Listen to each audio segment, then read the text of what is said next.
Brodes Media. What's going on, everyone? Not the greatest game in the world. I'm not going to sugarcoat anything. We'll talk about it. If you're new to the channel, make sure you smash the subscribe button, hit the thumbs up button. I really appreciate all the support. I love you guys. I can't stress it enough. I love you guys. Thank you so much. And real quickly, if you're looking to buy tickets to NBA games, NHL games, NFL games, you can go to SeatGeek and use the code BRODES at checkout. $20 off. $20. I'm basically giving you $20. Take it. Take it from me. Go to a game, get yourself to a game, and use that promo code. It's a no-brainer. With that being said, enjoy the show. What is going on, everyone? Welcome on into Sports Talk with Brodes. Well, last night, the 76ers, they were just undermanned against the Utah Jazz. And I know everyone's getting frustrated because they started out 8-2, and now you're seeing them fall and collapse because, well, they don't have anybody to play right now. You're losing everyone due to COVID. Then they're coming back, and I'm getting annoyed because now I'm starting to see this naturally occur, which I'm not shocked, but I just feel like we should be smarter. The whole narrative of, you got to trade Ben, you got to trade Ben to stop this from happening. This is not happening because of Ben Simmons. You were 8-2 without Ben, and I never would have anticipated this team to be 8-2 and keep that pace up over an 82-game window here without Ben Simmons. But my point is, the reason why this is happening is because no Joel, no Matisse. Tobias was lost for a decent amount of time. He's slowly starting to get back into the action. Seth Curry isn't as efficient without the big man in the two-man game. The reason why this is happening is not about Ben. It's about the COVID-19 protocols. Just to keep it simple here, the COVID-19 protocols and guys testing positive and feeling the effects of it if you're Tobias and Joel Embiid, that is why. We're upset with what? Transition D, getting back. Well, Joel Embiid is a staple of your defense. Matisse Thybulle is a hell of an unbelievable defender. Say what you want about Danny Green with where he is now in his career. Clearly, he's a shell of what he once was in that area, but he is still a defender on your basketball team. And then, yes, Ben. So my point is, with all of that defense missing, and instead you have to throw out Furkan Korkmaz and all of these guys for X amount of minutes over a stretch of games, this is supposed to happen. And this isn't a Ben thing. This is a COVID-19 protocol thing. With everyone available, you would not just be collapsing throughout 5, 6, 7 games or so. You would be involved. You would have go-to guys. You'd be able to set up your offense through Joel. You'd have rim protection instead of Andre Drummond not banging with someone like Rudy Gobert. And you have to go small ball to try and stretch out the floor because Rudy Gobert struggles in that area. But at the end of the day, you don't have enough firepower to hang. So I get it. It's annoying. I don't want to stay up till 1:30 in the morning to watch that slop and to see a 25-point lead for the opponent and realize that the Sixers just don't have enough. They can't run offensive sets. They can't get back in transition. And look, I mean, that's an effort thing. That's a hustle thing. And what I'm about to say is, could they be better than what they showed last night? Yeah, maybe. Seth Curry can probably shoot better. Isaiah Joe going 1 for 8 from 3 isn't ideal. Furkan Korkmaz going 2 of 12 from the field is a disaster. They could do better than what they did, but it's not going to change the outcome of the game. So instead of losing by 30 points a night, they're losing by 18 points a night, 12 points a night. I'm just spitballing numbers. So sure, could Tobias Harris, I thought he tried to play a team game instead of a takeover game. He didn't shoot the ball insanely poorly.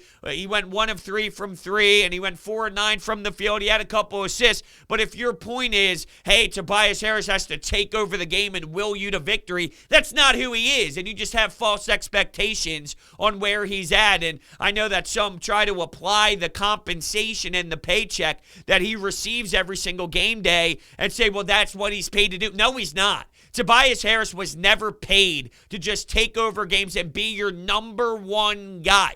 That's not Tobias Harris, and that's unfair to put those expectations on him when Joel Embiid is there and when Ben was there. We're questioning, is he number 2? Is he number 3? Where does he fall? And yes, you paid him a big chunk of change, but you overpaid for a third guy, and sometimes teams do that. When you have your 1 and 2, do you overpay for a 3? Yeah, sometimes teams do that to generate what they want in their roster, and you can get away with that if your 1 and 2 are extremely successful. Unfortunately for the Sixers, your number 1 is very successful in Joel for the long run I'm talking about, and then Ben Simmons is a huge flop. So that throws a wrench inside all of this and inside the roster construction. But regardless, I'm annoyed that I have to stress this because the reaction now is you got to get rid of Ben and find something because you're losing game. It really isn't that. It really isn't that.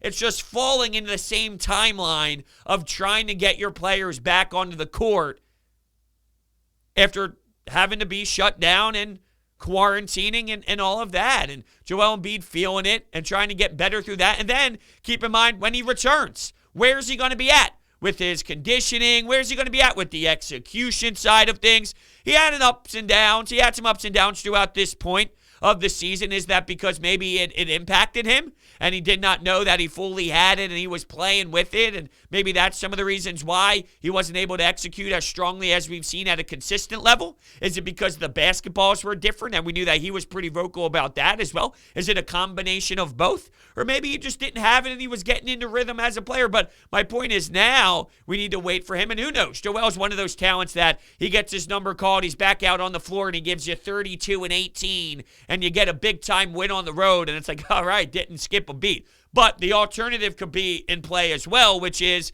he's sloppy, there's some turnovers, he's getting double-teamed, he has to feel that again, find his open teammates. The double team comes from maybe the top of the perimeter. Then the double team, the next possession comes from the baseline. And he's working his way through that type of, in-game situations. So we'll just have to see. And yeah, it stings. It does, because what was awesome about this team early, nobody was bitching and complaining about trading Ben when they were 8-2 and they had everybody on the floor and they were playing team basketball. They were moving the rock really well. A ton of great assist numbers, right? Guys were playing their role. Furkan in a different role looks a lot different, doesn't he? And I'm the number one Furkan basher, but I'll be honest, when you're forced to play like this, it's hard for role players to be established and to get themselves going over a long period of time. That's not what Furkan is. He's a role player that deserves 10 to 15 minutes. See if he can give you a short spurt off the bench. If he can, you keep riding him. If he can, his ass sits on the chair next to Doc Rivers, all the way down the end, by the way, next to Bassey and next to those guys, more so than next to the coach. You get my point. But instead, it's 40 minutes, it's 30 minutes. I mean, it's not sustainable. So when they were 8-2, no one was bitching and complaining that it's Ben Simmons, everything has to be moved. No, because they were playing a good style of basketball. Tyrese Maxey was a stud, and he was the bright spot last night with his 16 points, making some threes. And I think I'm just watching him adapt and grow, and that puts a huge smile on my face. Knocking down 2 of 4 from 3, the willingness to let it fly.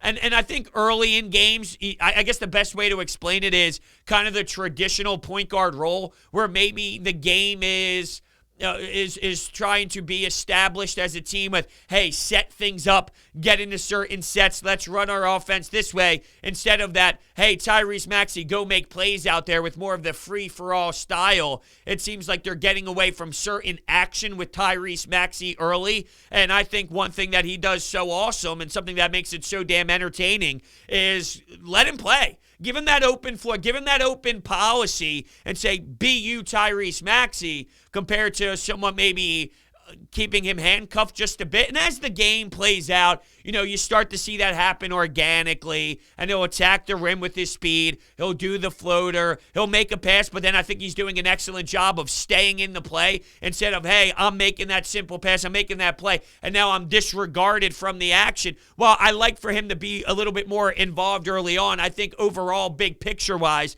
when he does make a play, he's almost doing a great job at staying in the play to work as an option, to work off of that first initial pass, to kind of be still implemented throughout that specific player, that specific possession, if that makes sense. So, just the growing areas of him is no matter what the score is, no matter how bad they're getting beat, I'm clearly going to put my eyeballs on him and glue it right to Tyrese Maxey because he's a sensational piece and his game continues to grow. While he'll have hiccups on the defensive side, he'll make up for it with an outstanding play on the defensive side. He's going to get torched at times. There's no doubt about it. He's going to make mental mistakes. There's no doubt about it. He's going to make bad passes at times. There's no doubt about it. But at the end of the day, it's clear progression, and the more he has the rock in his hands, the more time he logs in at the top of that perimeter, dissecting. And look, you're going up against a strong Utah team. So while the loss is the loss, you're on the road, you're playing Rudy Gobert, and you're playing Donovan Mitchell, and you want to see, what is it like? What is it like to be a primary ball handler when you know that center on the other side, he's going to block your damn shots. And you saw that early. They tried to go in another direction. They tried to go small. But, it was nonstop blocks from Rudy Gobert, and it was tough for sure. I thought Andre Drummond just, didn't look like he was ready to compete out there, and maybe it's taking a toll on his body. He was not brought in here to play starting center minutes and be someone that should be matched up against other teams' greats. Now, he might feel that way, right? Contract, and he wants to prove everybody wrong, which is great. But I see him as a solidified, really good backup. You force him to play a lot. You force him to play against these other centers. He looks outmatched. And like I said, when you're playing so many minutes when that's not your role, after 5 games or so of it, it's only going to beat you down more and more and more. I think that's basically where we're at with a lot of these guys, where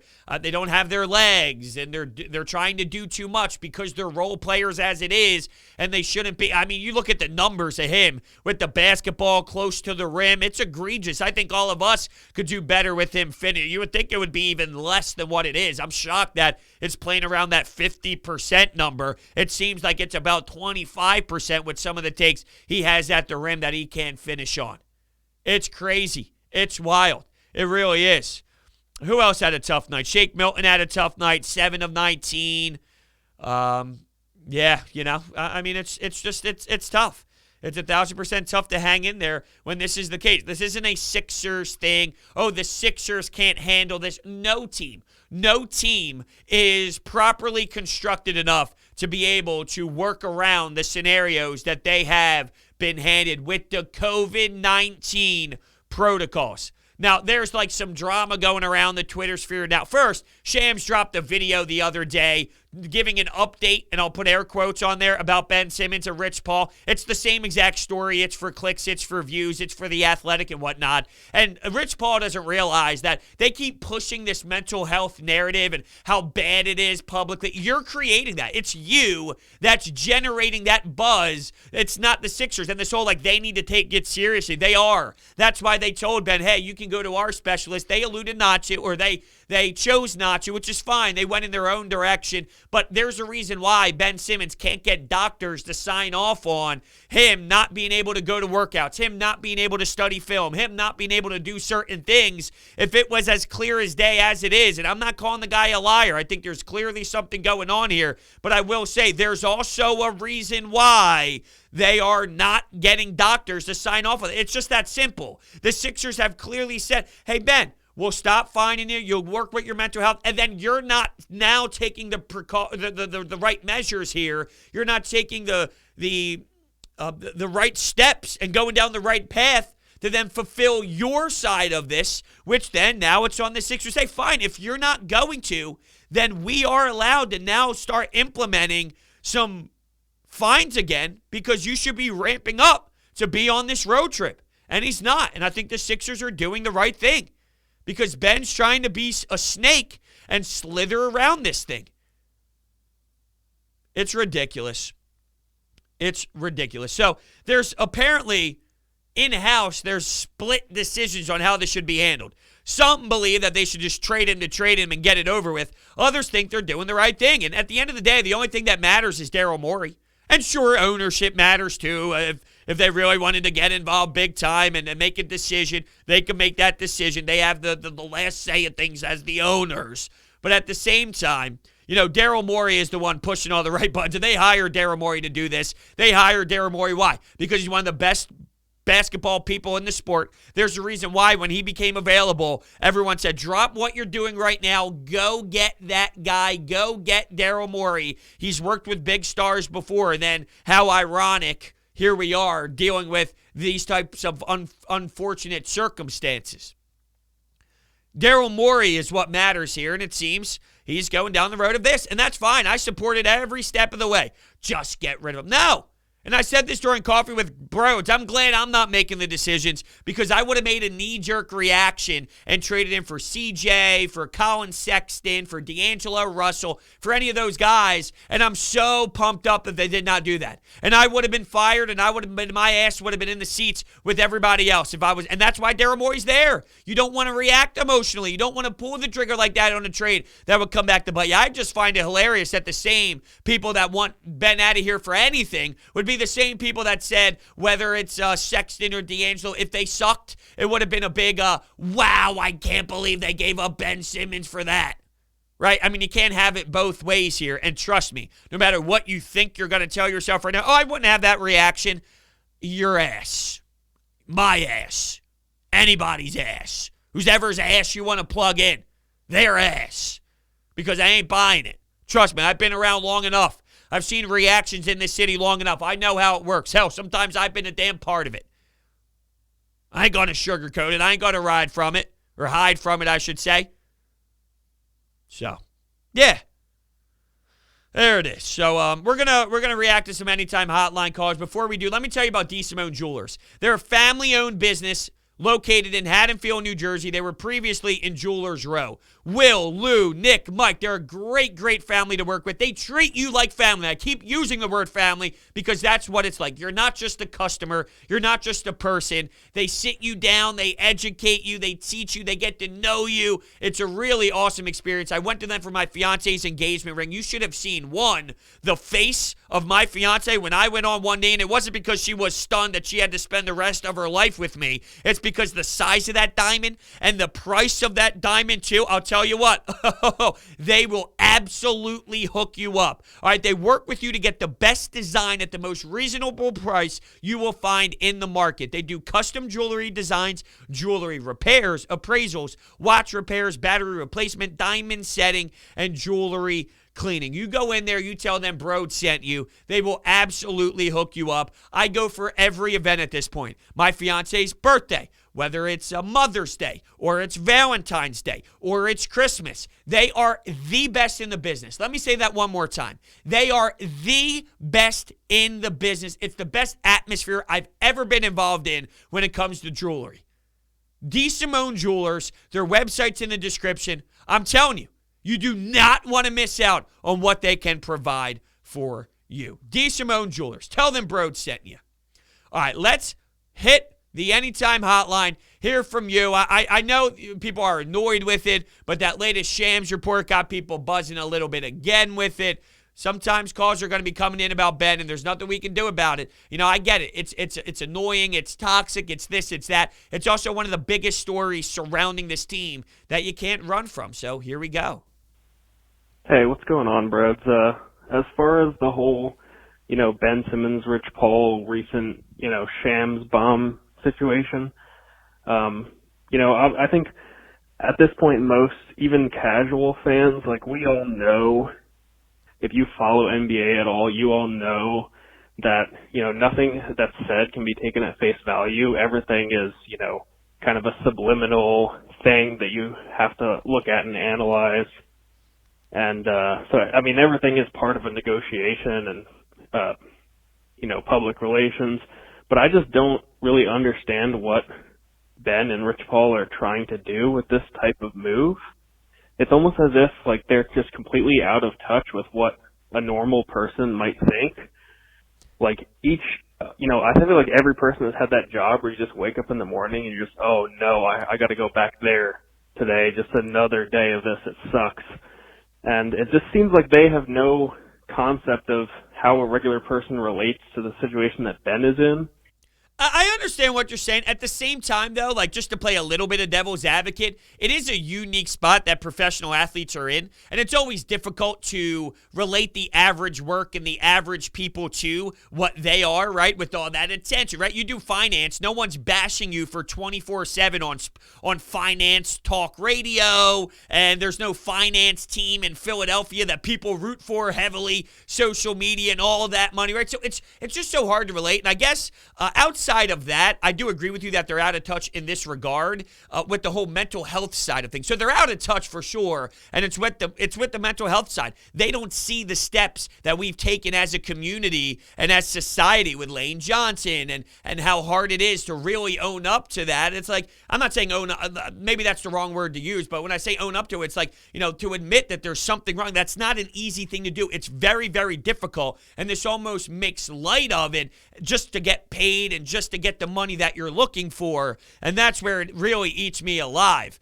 What I think they're trying to do is make it uncomfortable for us. So there's less bashing. So there's less discussion about it because, well, it's mental health. You can't really feel the need or the urge to rip that or to really question that, can you? It's mental health. So give us our money and we'll move on because he can't be in an area right now that will hurt his mental health. That's their message they're trying to really work with here, and it's just horrible, and it's falling flat on their face, and I don't know if they anticipated it to go this route. Maybe they thought, hey, if we claim this, well, then people will just back off because of how serious it is, and I'm sorry, we can't just pretend all the information is not on the table. There's so much information here that you can't just throw that word out there lightly. You're right, it is so serious, and that's why when something doesn't pass the smell test, we are going to question, we are going to ask a lot, and we're going to figure things out here because it's so damn important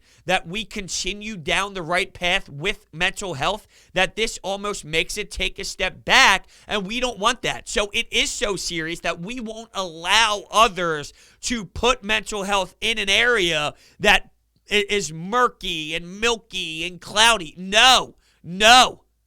It has to be open and transparent so we can get everyone help who needs help, and you use that to help others, right? That's one big thing that when you look around sports, others utilize their platform to do. Lane Johnson, you're not alone. That message right there, you're not alone. You know how impactful that is to everybody in the world? We all go through stuff. And the fact that people you look up to on the football field and people you think that like aren't human, show their human side, there's a relatability factor that is so much more important. Where it's like Lane Johnson looks at it as, yes, I need to get right. But what I love about this is I can help others get right. That's what mental health and the togetherness of that journey as a city with Lane Johnson, the way that we respected it with Lane Johnson, the way that we worked together and we gave him that time for him to get right. And like it's all about being one and helping everybody involved. This, like it's so out of touch and it's so off base. It's how does Ben Simmons get his money? And it's not how do I help others who are going through mental health problems as well. And that's why we wonder, like, is there really even anything there? All right. What's next? Hey, Brodes. Just wanted to talk about this Ben Simmons mental health situation. I'm going to be honest, the most frustrating part is the reports of the Morey asking price for Ben Simmons. In my opinion, we don't need Damian Lillard or Bradley Beal to be a better team to win a championship. Team has good chemistry. We got a good coach. We got everything in place. All we really need is players that want to be here. And for whatever reason, we're holding on to a guy that clearly doesn't want to be here. Not only does he not want to be here, the fans don't want him here. I believe after Game 7, the fans were chanting, trade Ben Simmons, trade Ben Simmons. I remember leading up to the season, people were excited to go to the games just to boo Ben Simmons. So why would we want to hold on to a player like that?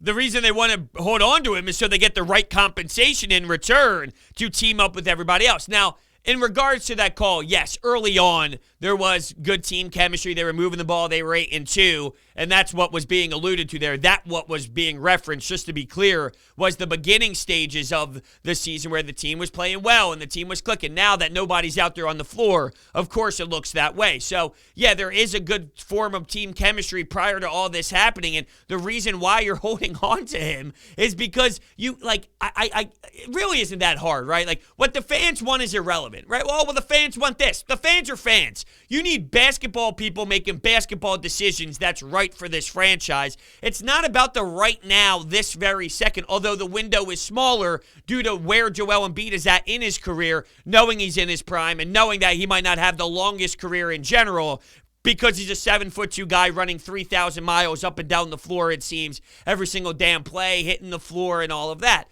But anyway, it's the long-term goal. Why hold on to him? Because in the long run, you got one attempt at it. This is a franchise-changing move, right? This move could be the difference in winning a championship or not winning a championship. That is how big this move is. And to act as if it should be handled like we're trading TJ McConnell or we're trading anybody else who's on that tier of guys is silly to me. This is what can separate a championship along Broad Street or not. So to pretend like it's just, hey, get rid of him because the fans don't want him here anyway. At the end of Game 7, they were chanting, get rid of him. I mean, don't we see how monstrous this is? Your compensation in return matters that much. And the asking price, I mean, I also am a little confused on this too.